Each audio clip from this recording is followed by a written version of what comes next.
Hi అండి, hello, welcome to my channel. ఇది తలకాయ కూర అండి. తలకాయ కూర సింపుల్గా, ఎక్కువ మసాలా లేకుండా, ఎక్కువ కొమ్మలు, రెమ్మలు, ఆకులు, అలమలు లేకుండా నేను సింపుల్గా చేసినండి. ఇది తలకాయ కూర ఒకవేళ సూపర్ ఉంటుంది. ఎక్కువ చింతపులుసు వేయకుండా మంచిగా ఒరిజినల్గా తలకాయ కూర ఆ టేస్ట్ను ఆస్వాదించేలాగా చేసిన. ఒకవేళ నచ్చితే మీకు చూడండి మన ఛానల్లో. ఇప్పుడు దీని ప్రాసెస్ చేసుకుందాం. ఇప్పుడు సూపర్ ఉంటుందండి, టేస్ట్ మాత్రం అదిరిపోతుంది. వీడియోలోకి వెళ్ళిపోదాం.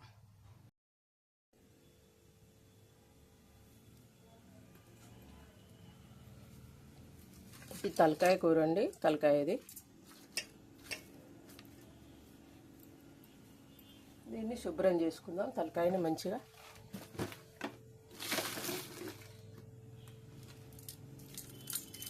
కొంచెం అంతా దొడ్డు వేసుకొని కొద్దిగా నిమ్మరసం,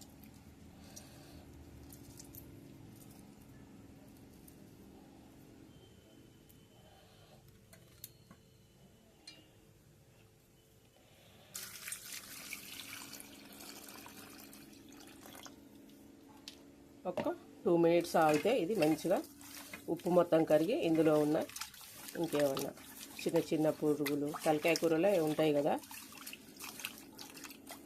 ఒక 2 మినిట్స్ ఇట్లా ఈ దొడ్డుపులా పెట్టుకుంటే సరిపోతుంది. తలకాయ కూర అసలు సింపుల్గా టేస్ట్గా వండుకోవడం ఎంత బాగుంటుందో ఒకసారి చూద్దాం. శుభ్రంగా కడుక్కున్నాం కదా, కడుక్కున్నాక ఇట్లా ఉంది చూడండి తేటగా.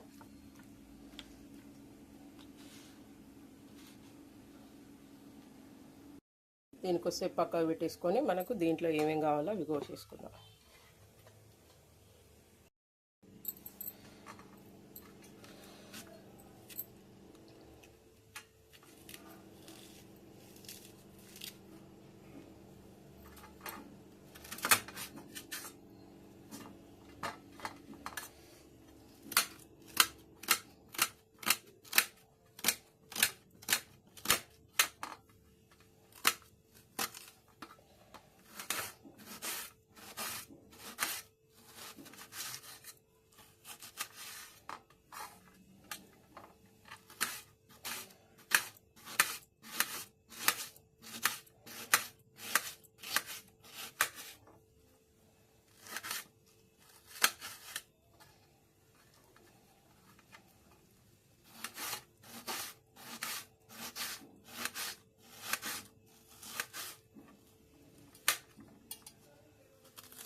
వీటిని మధ్యలోకి పలగజీరి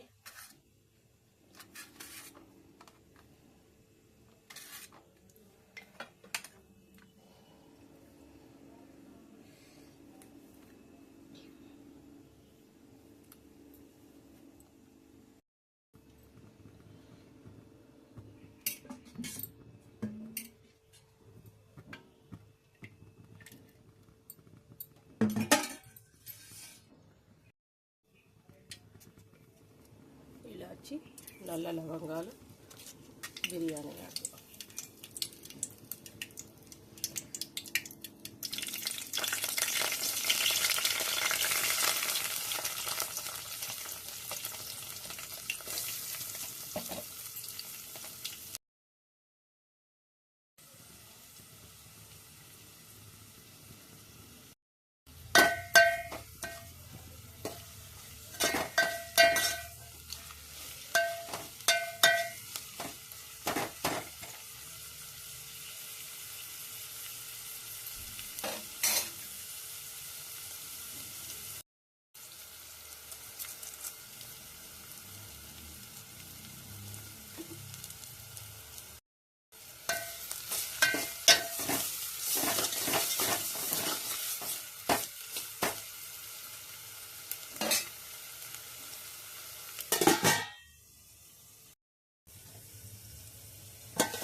ఉల్లిగడ్డలు వేగినాయి కదా, ఇప్పుడు మనం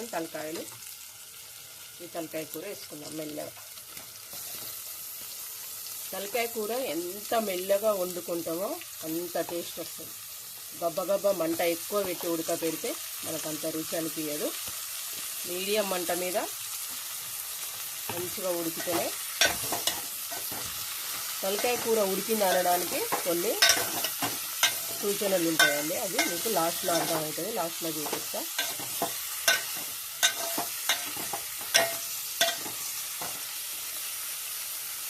కొంచెం మగ్గనిద్దాం ఇప్పుడు.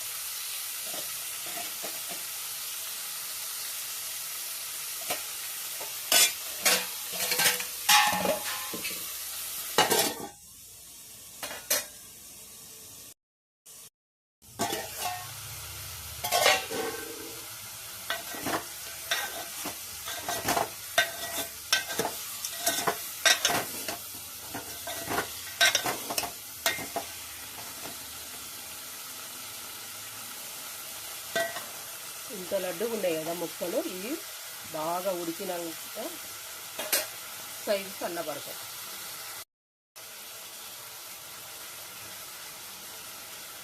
ఫస్ట్ వేసుకున్నాక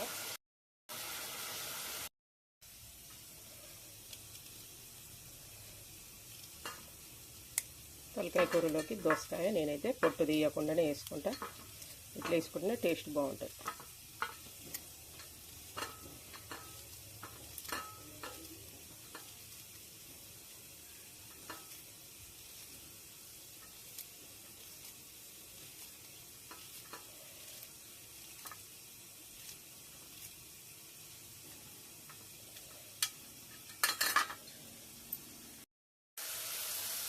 అల్లం వెల్లిపాయ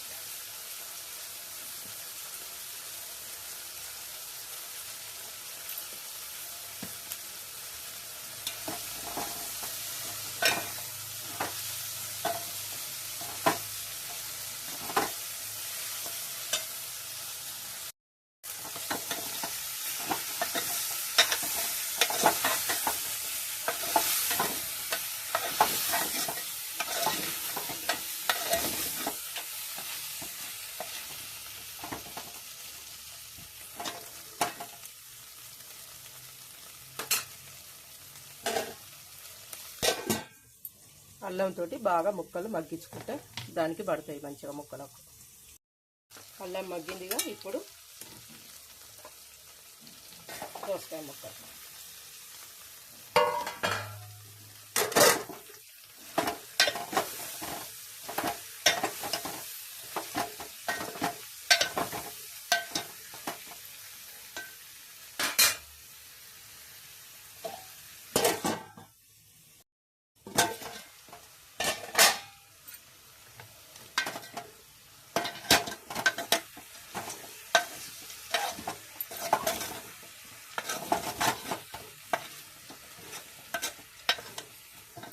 ఇప్పుడు మనం కారం వేసేసుకుందాం. ఇక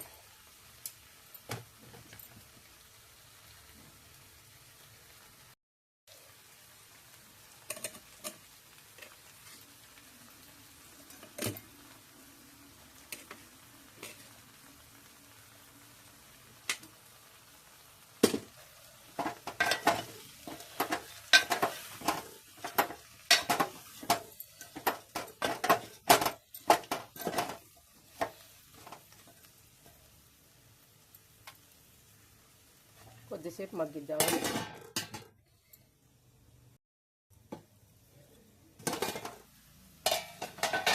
ఇప్పుడు కొద్దిగంత చింతపండు పులుసు ఎక్కువ పోయొద్దు. ఎక్కువ పోస్తే తలకాయ రుచి దాన్ని మొత్తం మనకు తెలియకుండా చేస్తుంది. కొంచెం లైట్గా, నేను అసలు ఇది ఒత్తను కూడా ఒత్తట్లేదు, ఆ నీళ్ళతోటి అట్లనే పోస్తున్నా. లైట్గా కొంచెం అంతే. చింతపండు రసం అయితే ఎక్కువ పోసుకోవద్దండి, పోసుకుంటే తలకాయ అసలైన రుచి మనకు తెలియకుండా పోతుంది. లైట్గా సాలిగా తర్వాత వాటర్ వేసుకోవాలి. ఇక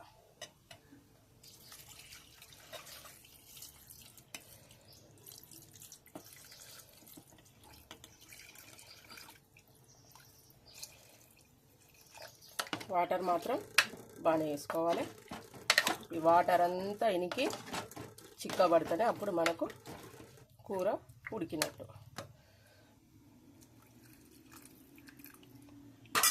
ఇప్పుడు మంట పెద్దగా పెట్టుకోవాలి. ఇక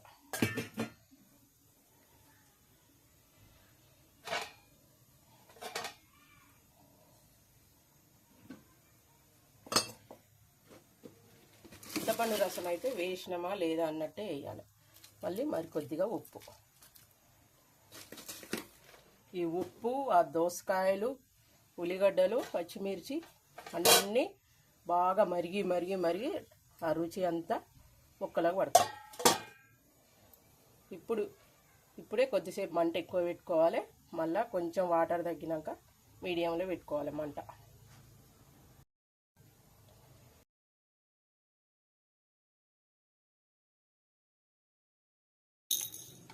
మిరియాలు,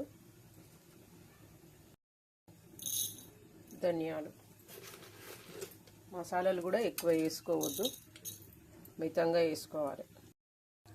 కొన్ని మెంతులు, కొద్దిగా జీలకర్ర,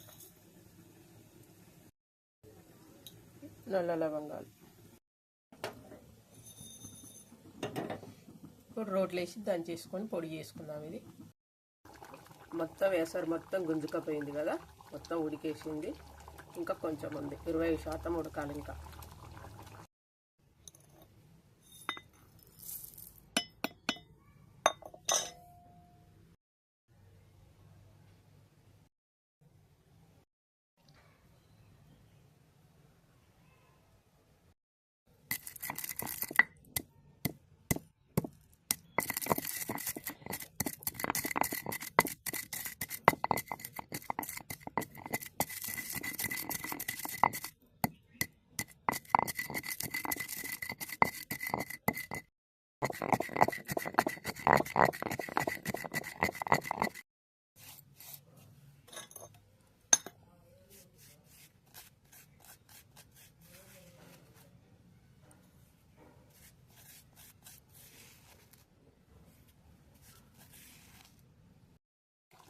ఇప్పుడు మనం మసాలా వేసేసుకుంటాం.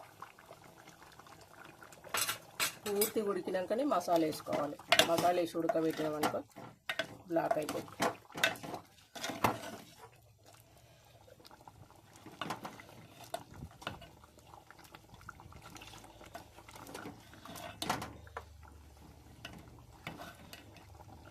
కూర ఉడికిందని మనకు తెలుసుకోవడం ఏంటంటే, ఇప్పుడు తోలు ఉంది కదా, ఆ తోలు దగ్గరికి ముడుచుకుంది చూడండి.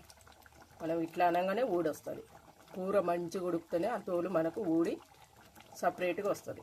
కూర ఉడకలేదనుకో అది రాదు. ఇదండి తలకాయ కూర. నేను ఇంకేం వేసుకోను, అంతే. కొత్తిమీర, పుదీనా ఇట్లా ఏం వేసుకోను, అంతే ఉంచుతా.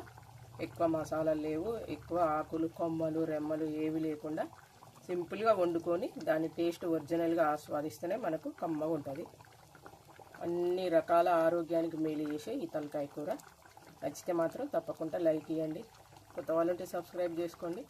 మీకు నచ్చితే బాగా షేర్ చేయండి. ఓకేనా? బాయ్ అండి మరి.